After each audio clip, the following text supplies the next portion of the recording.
and wiring the same circuits and sending the same emotional signature to the body. Well, what's the relevance behind that? Well, your body is your unconscious mind. In a sense, if you're sitting down and you start thinking about some future worst case scenario that you're conjuring up in your mind, and you begin to feel the emotion of that event, your body doesn't know the difference between the event that's taking place in your world, outer world, and what you're creating by emotion or thought alone. So most people then, they're constantly reaffirming their emotional states. So when it comes time to give up that emotion, they can say, I really want to do it, but really the body is stronger than the mind because it's been conditioned that way. So the servant now has become the master. And the person all of a sudden, once they step into that unknown, they'd rather feel guilt and suffering because at least they can predict it. Being the unknown is a scary place for most people because the unknown is uncertain. And people say to me, well, I can't predict my future. I'm in the unknown, and I always say the best way to predict your future is to create it.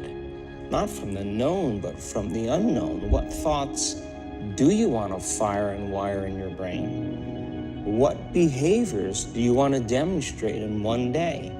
The act of rehearsing them mentally, closing your eyes, and rehearsing the action.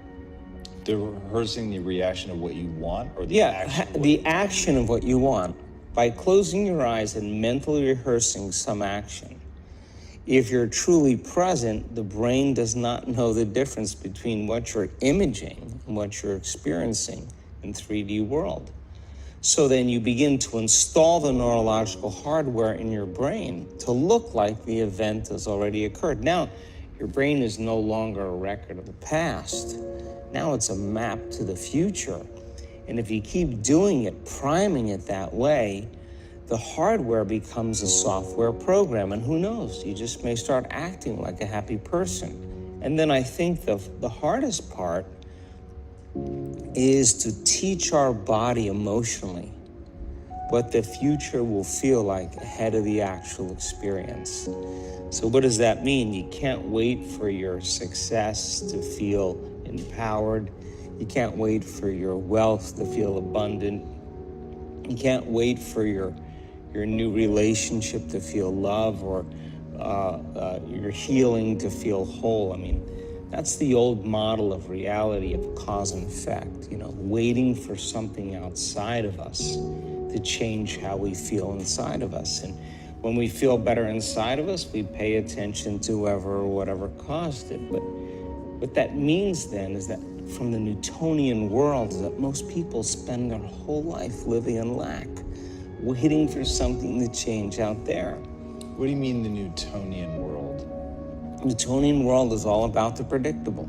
It's all about predicting the future. But the quantum model of reality is about causing an effect. The moment you start feeling abundant and worthy, you are generating wealth. The moment you're empowered and feel it, you're beginning to step towards your success. The moment you start feeling whole, your healing begins. And when you love yourself and you love all of life, you'll create an equal. And now you're causing an effect. And I think that's the difference between living as a victim in your world, saying, I am this way because of this person or that thing or this experience. They made me think and feel this way.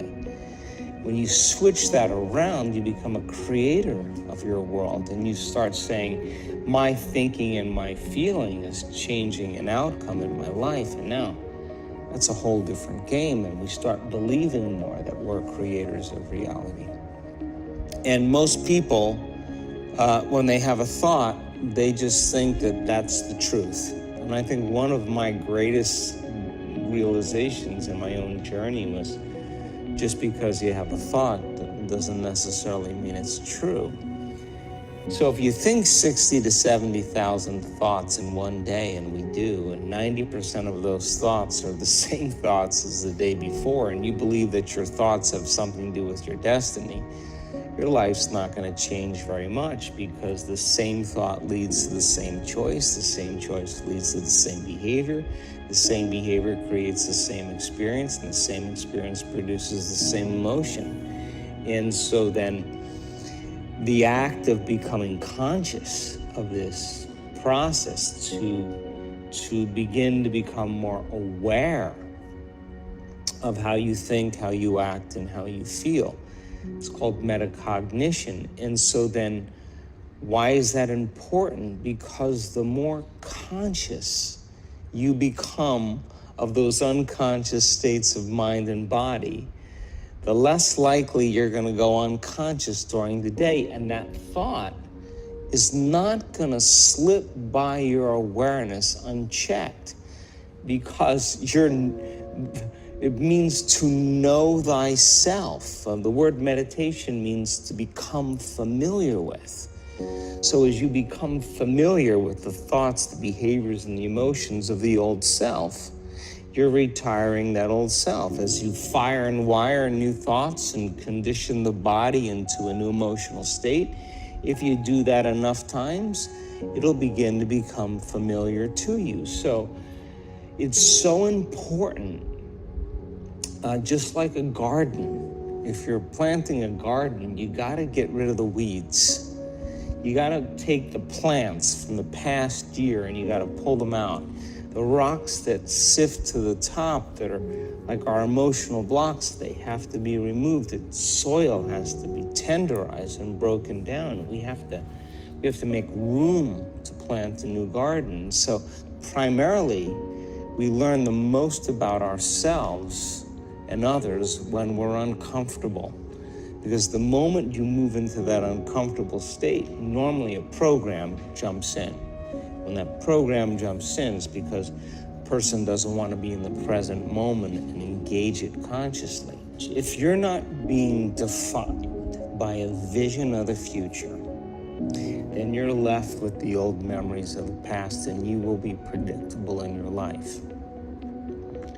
And if you wake up in the morning and you're not being defined by a vision of the future, as you see the same people and you go to the same places and you do the exact same thing at the exact same time, it's no longer that your personality is creating your personal reality. Now your personal reality is affecting or creating your personality.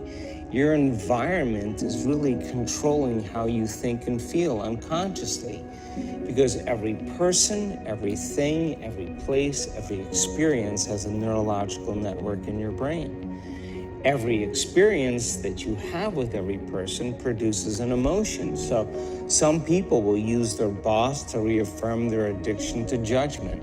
They'll use their enemy to reaffirm their addiction to hatred. They'll use their friends to reaffirm their addiction to suffering. So now, they need the outer world to feel something. So, to change then is to be greater than your environment, to be greater than the conditions in your world. And the environment is that seductive. So then, why is meditation the tool? Well, let's sit down, let's close our eyes. Let's disconnect from your outer environment. So if you're seeing less things, there's less stimulation going to your brain. If you're playing soft music or you have earplugs in, less sensory information coming to your brain, so you're disconnecting from your environment. If you can sit your body down and tell it to stay like an animal, stay right here. I'm going to feed you when we're done. You can get up and check your emails. You can do all your texts. But right now, you're going to sit there and obey me. So then, when you do that properly, and you're not eating anything or smelling anything or tasting anything, you're not up experiencing and feeling anything, you would have to agree with me that you're being defined by a thought, right? So when the body wants to go back to its emotional past, and you become aware that your attention is on that emotion, and where you place your attention is where you place your energy, you're siphoning your energy out of the present moment into the past, and you become aware of that. And you settle your body back down in the present moment, because it's saying, well, it's 8 o'clock. You normally get upset because you're in traffic around this time. And here you are sitting, and we're used to feeling anger, and you're off schedule. Oh, it's 11 o'clock, and you usually check your emails and judge everybody. Well, the body's looking for that predictable chemical state. Every time you become aware that you're doing that and your body is craving those emotions, and you settle it back down into the present moment, you're telling the body it's no longer the mind, that you're the mind, and now your will is getting greater than the program. And if you keep doing this over and over again, over and over again, over and over again, just like training a stallion or a dog, it's just gonna say, I'm gonna sit. And the moment that happens, and the body's no longer the mind, when it finally surrenders, there's a liberation of energy. We go from particle to wave, from matter to energy, and we free ourselves from the chains of those emotions that keep us in the familiar past. And we've seen this thousands of times. In fact, we can actually predict it now on a brain scan.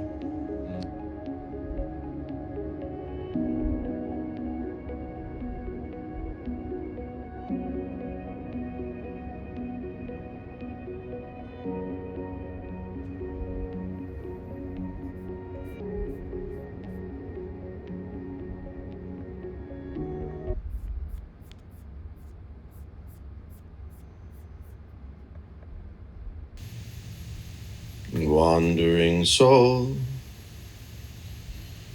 greater than nectar, pristine palpitation, sweeter than nectar. Hold me in holograms, light me a match. Give me your grace before we both hatch.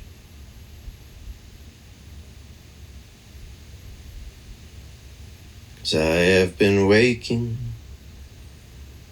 and I have been dreaming. I have been hopeful, and I have been steaming. Give me your grace, your bones and ash. I'll follow the future. I'll run from the past. 'Cause this is no dynamite. This is no dream. This is no great fortune, no grand prize scheme. This is beauty, straight from your core. This is beauty, so much beauty evermore.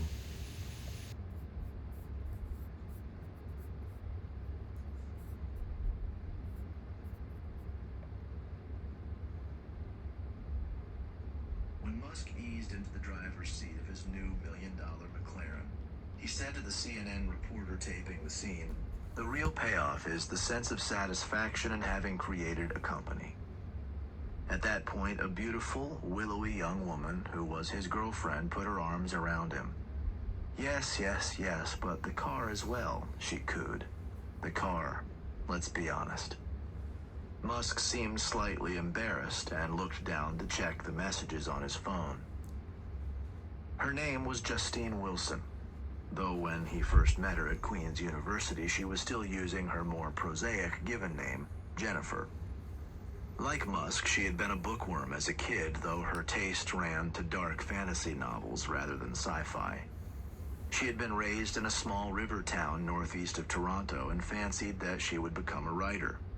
With flowing hair and a mysterious smile, she managed to be radiant and sultry at the same time, like a character out of the romance novel that she hoped to write someday. She met Musk when she was a freshman and he was a sophomore at Queens. After seeing her at a party, he asked her out for ice cream.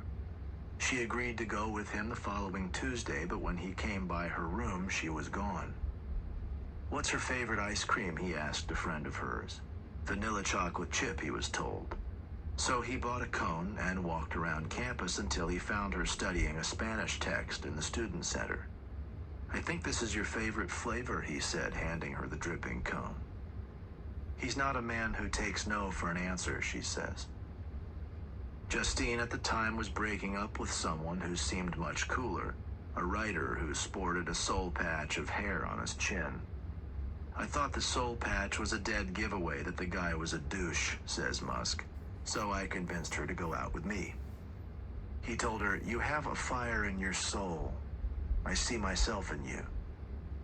She was impressed by his aspirations. Unlike other ambitious people, he never talked about making money, she says. He assumed that he would be either wealthy or broke, but nothing in between. What interested him were the problems he wanted to solve. His indomitable will, whether for making her date him or for building electric cars, mesmerized her. Even when it seemed like crazy talk, you would believe him because he believed it. They dated only sporadically before he left Queens for Penn, but they stayed in touch and he sometimes sent her roses. She spent a year teaching in Japan and jettisoned the name Jennifer because it was far too common and the name of a lot of cheerleaders. When she returned to Canada, she told her sister, "If Elon ever calls me again, I think I'll go for it. I might have missed something there." The call came when he visited New York City to meet with the Times about Zip 2. He asked her to join him there. The weekend went so well that he invited her to fly back with him to California. She did. He had not yet sold Zip 2, so they lived in his Palo Alto apartment with 2 housemates and a dachshund that wasn't housebroken named Bowie, after David. Most of the time, she holed up in their bedroom writing and being antisocial. "Friends would not want to stay at my house because Justine was too grumpy," he says. Kimball couldn't stand her. "If someone's insecure, they can be very mean," he says. When Musk asked his mother what she thought of Justine, she was typically blunt. "She has no redeeming feature." But Musk, who liked edginess in his relationships, was smitten. One night over dinner, Justine recalls, he asked how many kids she wanted to have. "1 or 2, she answered, "although if I could afford nannies, I'd like to have 4. "That's the difference between you and me," he said. "I just assume that there will be nannies." Then he rocked his arms and said, "Baby." He was already a strong believer in having kids. Shortly after that, he sold Zip 2 and bought the McLaren. Suddenly, there was money for nannies. She joked uneasily that maybe he would not dump her for a beautiful model. Instead, he got down on a bended knee on the sidewalk outside of their house, pulled out a ring, and proposed to her, just like out of a romance novel. Both of them were energized by drama, and they thrived by fighting. For somebody who was so amorous about me, he never hesitated to let me know that I was wrong about something, she says. And I would fight back. I realized that I could say anything to him, and it just did not faze him. One day they were with a friend in a McDonald's and started fighting loudly. My friend was mortified, but Elon and I were used to having big arguments in public. There's a combative element to him. I don't think you can be in a relationship with Elon and not argue. On a trip to Paris, they went to see the Lady and the Unicorn tapestries at the Musée de Cluny. Justine began describing what moved her, and she gave a spiritual interpretation involving the unicorn as a Christ-like figure. Musk called that stupid. They began arguing furiously about Christian symbolism. He was just so adamant and furious that I didn't know what I was talking about, that I was stupid and crazy, she says. It was like the things he told me his father said to him. The wedding. When he told me he was going to marry her, I did an intervention, Kimball says. I was like, "Don't, you must not, this is the wrong person for you." Navaid Farouk, who had been with Musk at the party when he first met Justine, tried to stop him as well. But Musk loved both Justine and the turmoil. The wedding was scheduled for a weekend in January 2000 on the Caribbean island of St. Martin. Musk flew in the day before with a prenuptial agreement his lawyers had written. He and Justine drove around the island looking for a notary who would witness it on a Friday evening, but they couldn't find one. She promised that she would sign it when they returned. She ended up doing so 2 weeks later, but the conversation sparked a lot of tension. I think he felt very nervous about getting married and not having this thing signed, she says. That precipitated a fight, and Justine got out of the car and walked to find some of her friends. Later that night, they got back together in the villa, but continued fighting. The villas were open air, so all of us could hear the row, Farouk says, and we didn't know what to do about it. At one point, Musk stalked out and told his mother that the wedding was off. She was relieved. Now you won't be miserable, she told him. But then he changed his mind and returned to Justine. The tension continued the next day. Kimball and Farouk tried to convince Musk to let them whisk him away to the airport so he could escape. The more they insisted, the more intransigent he became. No, I'm marrying her, he declared. On the surface, the ceremony by the hotel's swimming pool seemed joyous. Justine looked radiant in a sleeveless white dress and a tiara of white flowers, and Musk looked dapper in a tailored tuxedo. Both May and Errol were there, and they even posed for pictures together. After dinner, everyone joined in a conga line. Then Elon and Justine took the first dance. He put both arms on her waist. She put her arms around his neck. They smiled and kissed. Then, as they danced, he whispered to her a reminder. I am the alpha in this relationship.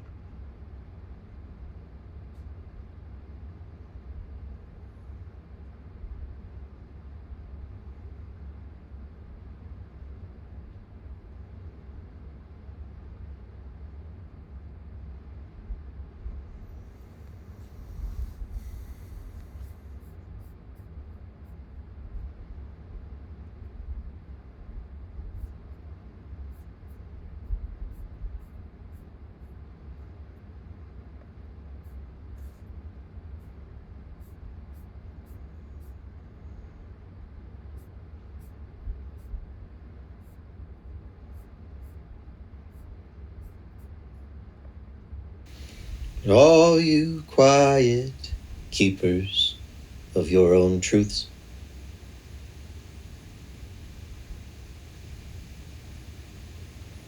all of you've been betrayed by all those around you. I see you. I see you. This is yours now, this is yours. This is yours now, this is yours. This is yours now, this is yours.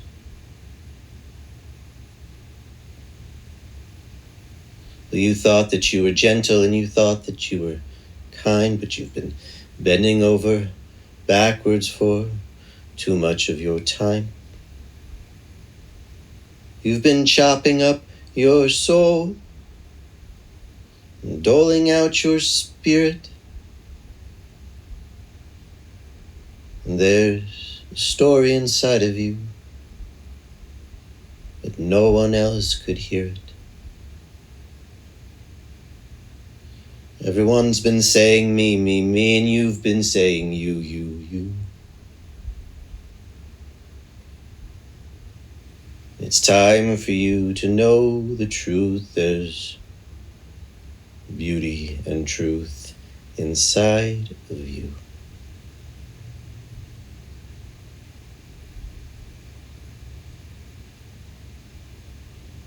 It's time now for you to water you.